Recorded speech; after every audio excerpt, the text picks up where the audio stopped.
अस्सलाम वालेकुम। मैं सैयद हसन हूँ। आज मैं आपको बताऊंगा कि मेरी ज़िंदगी में 3 ख्वाहिशें थीं। जब मैं छोटा था, बचपन में मैं सोचता था कि अगर ये 3 चीज़ें जो हैं, ये अगर मुझे मिल जाएँ तो मेरी ज़िंदगी पूरी कंप्लीट हो जाएगी। छोटा था, सोच थोड़ी छोटी थी। और लेकिन वो जो 3 ख्वाहिशें थी वो मैं आपको बता देता हूँ। सबसे पहली जो चीज़ थी वो मुझे अच्छी लगी, वो हथौड़ी थी। हथौड़ी जिसे कील ठोकते हैं और उसमें से कोई अगर टेढ़ा हो जाए तो उसको निकालते हैं, उसको हथौड़ी कहते हैं। तो हथौड़ी मुझे बहुत अच्छी लगती थी, इतनी ज़्यादा कि आप सोच भी नहीं सकते।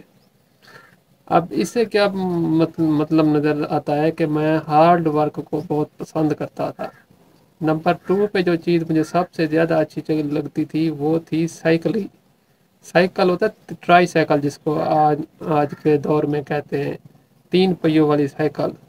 वो मुझे इतनी अच्छी लगती थी, इतनी आपको मैं नहीं बता सकता। मतलब बचपन थी, लेकिन वो फैसिनेटिंग लगती थी चीज़। और तीसरी चीज़ जो सबसे बड़ी अच्छी लगती थी वो मुझे बकरी लगती थी, छोटी बकरी। इस तरह ये 3 ख्वाहिशें थी मेरी बचपन में।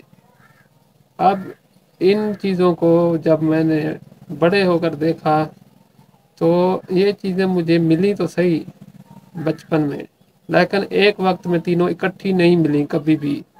क्यों नहीं मिली, ये इस पे मैं क्या कह सकता हूँ, लेकिन इसका एक नतीजा मैं ये बता सकता हूँ। अगर ये तीनों चीज़ें मुझे बचपन में एक साथ मिल जाती तो शायद मेरा जो ब्रेन माइंड है वो स्टॉप कर देता कि बस।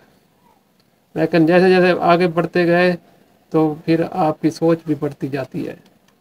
तो ये मैंने आपको बताने के लिए वीडियो बनाई थी। शुक्रिया।